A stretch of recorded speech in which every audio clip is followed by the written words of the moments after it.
technically Vlogust doesn't start until tomorrow, but this is what I get to do tomorrow. It is that time again. As someone who raises beef cattle, it is time to make the decisions that I don't like to make, but if I'm going to be an omnivore, I have to make. So I've gotten cattle up. I'm going to, I know which two I'm taking. I just got to get them sorted. My friends are on their way to help me. You know, we've talked about this a lot of times on the podcast, and I feel like this is the best way for me. That's why I know how my beef has been treated its entire life. And yeah, so tomorrow is the day that the last two for this year go to the processor. And then I'm actually going to have to cull down the herd some because with the hay situation this fall going to be a little bit dicey. I'm probably going to sell most of my steers that are over a year old and start again with younger ones next year, simply because we got behind when the pandemic happened, and so I couldn't get an appointment, and I had to carry them over that got too big. So yeah, so I'm gonna start sorting them out here. I'm opening the gate, letting them out, and as they're getting done, and I'll keep up the two that I want, and hopefully we'll be able to get them in the little side pen without any trouble. Come on! Come on! Come on! Come on! Come on! Come on!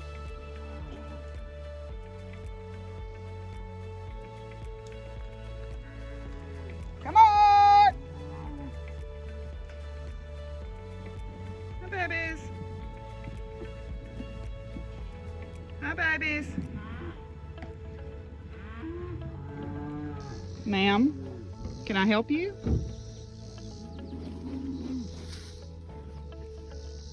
Can I help you? Huh? I don't have anything else.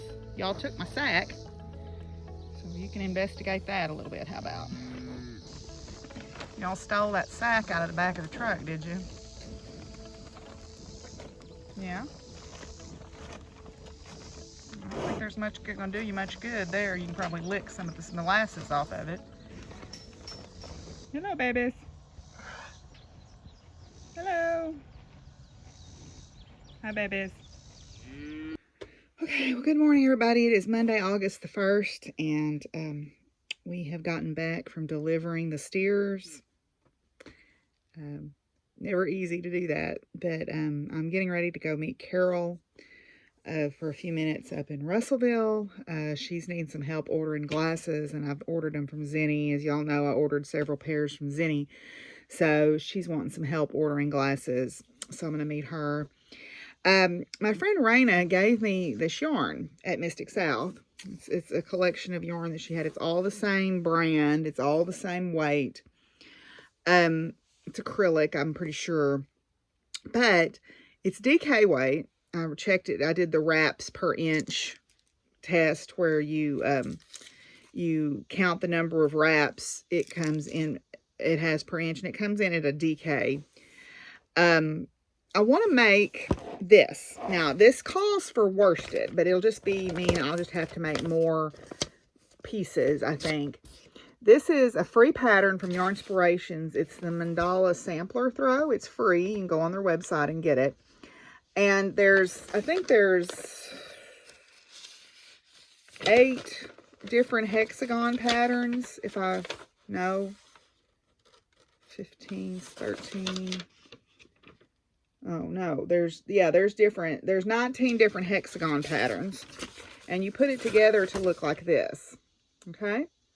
So, they're all, some of them are similar. I mean, there's actually really only looks like 1, 2, 3, 4, 5, maybe 5 or 6 different actual differences in the patterns.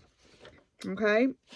So it would be easy to make them larger or make more of them and make the blanket come in at the right size.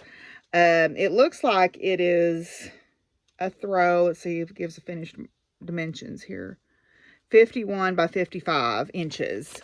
So it's like a lap quilt size.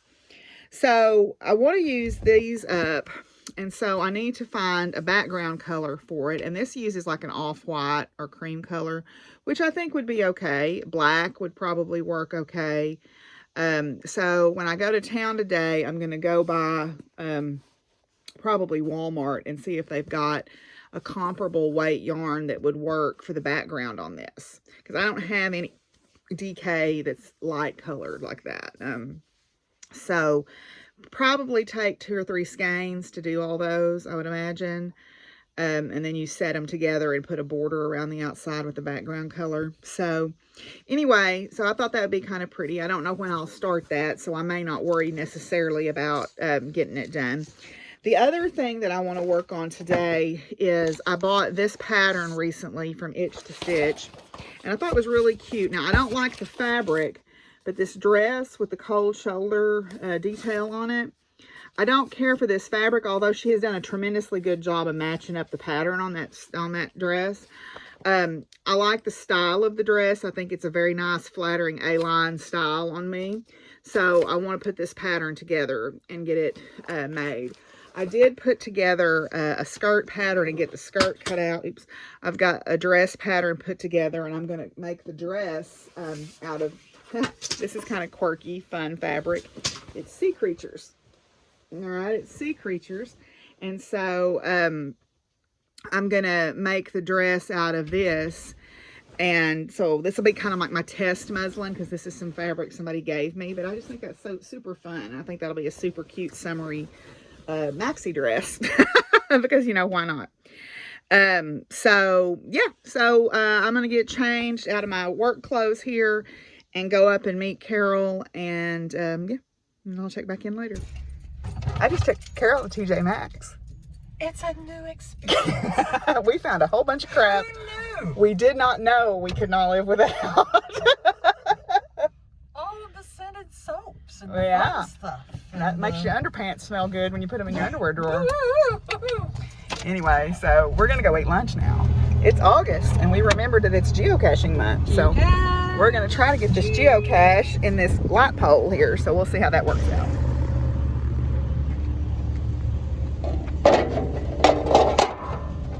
Let's see. There it is. It's Cupcake. Oh, what a cute little thing. Isn't that cute? Willie's toothbrush came in. I'm going to see if this will help his plaque situation a little bit, but I am going to go ahead and make an appointment for dental cleaning. I have to take Daffodil to the vet tomorrow. She's got some bumps on her eyelid that I'm a little worried about. So we're about to see how this goes. Probably not very well initially, but we'll try it. Well, I ordered one of the smallest brushes they have, but it's still too big to fit in his mouth, because it goes around the teeth and not across the teeth like a person toothbrush. I got some on there. I mostly just use my finger, but we'll see. Maybe that'll help. I don't know. We'll see. But he's going to get his teeth cleaned in September regardless, because that's as soon as they could get me in. Okay, so one of the things that I thought I would do, and part of the reason why I decided to do Vlogust, is I have quite a few tarot and oracle decks. And the tarot decks I'm pretty comfortable with, because I've read tarot for years and I'm pretty comfortable with that system. But the oracle decks I'm less comfortable with. So what I thought I would do is take advantage of each day and to pull a card out. I'm just going to go through them in order of these 2 oracle decks and show them to you guys and describe them from what the little booklet says and kind of the impression that I get. And that'll help me learn them. And then I'm going to journal them down so that I have my own version of the story. So this is the Believe in Your Own Magic Oracle deck by Amanda Lovelace. And I believe it was published in 2020 or 2021. I can't remember. Antonia gave me this deck, and it's queer positive. It's body positive. It has a diversity of feminine presenting bodies in it, and it kind of turns the idea of the fairy tale on its head. So I'm excited to get to work with this one. So this one has 45 cards in it. Then this one is The Power of Flowers, and this is an older deck that I have. This was published in 1999. I've never gone through it, so this will be, it's still got the price tag on it where I got it at Raven Feathers in Norman, Oklahoma. So I'm going to go through, I'm going to pull, this deck has got 32 cards in it. So what I'm going to do on the weekend, I'm probably going to pull 2 cards a day from this one and just a card a day from this one. So we're going to go through these together. So most Oracle decks come with a guidebook that was written, because Oracle decks are different generally than Tarot. Tarot has suits and major arcana, and the suits kind of always mean in general the same sort of thing, and the major arcana cards have the same similar meanings. But Oracle decks are whatever the person thinks is interesting. So I'm going to pull out the first card from this one. This is the little booklet that came with it. And the first card that came from this deck is, whoops, well, I thought I had them in order. Oh, there she is. She fell down. Is Princess. You can be your own knight. So you see the young princess sitting on there, sharpening and polishing her sword. She has her armor and her shield, and she's looking out the window. So she's still definitely feminine presenting, okay, with her jewelry and her long hair and all that good stuff. She's presenting more feminine. And not that masculine people can't have long hair and jewelry, but she is also clearly her own knight. She is her own protector. So I will hold this up while I read what the deck has to say about this card. So you may be in a dire situation you need escaping from. Rest assured you have the power within to persevere. You already know you don't need to be rescued by a charming prince or a chivalrous knight in shining armor. You've got your own shield and sword, and God's help anyone who think they can do a better job. I like that. God's help anyone who think they can do a better job. So if you're working to better yourself, you will receive help from your guides and your spirits and the universe. So that's the Believe in Your Own Magic deck. So I will put that one in the back and get ready for the next one tomorrow. Then the Power of Flowers deck. This was by Isha Lerner. Okay, and it's Archetypal Journey Through Nature is what this one is called. Sort of order. Okay, so the first card in this deck is Alchemy. All right. Colors in this deck are really nice. They're sort of my wheelhouse of colors that I like. Alchemy is the flowering of the New World Soul. The wild card of the Power of Flowers deck includes all of the potentials held within the individual cards. With its appearance, you are recognized as a flowering New World Soul. Therefore, you are given the privilege of sorting through the remaining cards in the deck in order to choose for yourself the flower and archetype which best assists you on your now alchemical journey towards self-realization. The Alchemy card holds a special message for you, for pictured here is Natura, the goddess of nature, clothed in her garment of nature's angels, the many flowers of her world, situated between the sun and the moon. Natura is crowned with the Holy Mother's rose, representing her mysteries. Spiraling in her womb as the New World Soul gestates, receiving its encoded DNA cell structure for the archives of universal wisdom. This new being of light represents the evolutionary future of humanity, where one is in sync with both temporal and heavenly attributes, as above, so below. Okay, so this is sort of the world, like what would be the world card in tarot, but this idea is you are trying to better yourself. I don't necessarily think about like the New World Soul, like I'm going to become some transcendent figure, but I am going to try to transcend the person I am today. All right, I am going to try to better myself for the person that I am today. So alchemy is that card. So those are the 2 cards today. So I'm going to sit for a little bit with these 2 cards and journal about them. And I'll check back in before I sign out for them.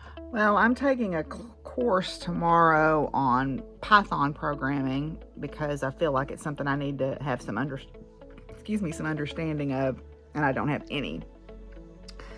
And I've been doing all the pre-workshop stuff. Had a nice visit with Vanessa for a little while, and I've been doing all the pre-workshop stuff. So I'm going to go out and feed and take care of everybody. Willie is mad at me for brushing his teeth, but he'll get over it. Yeah, he'll get over it. Anyway, so I'll see you guys tomorrow.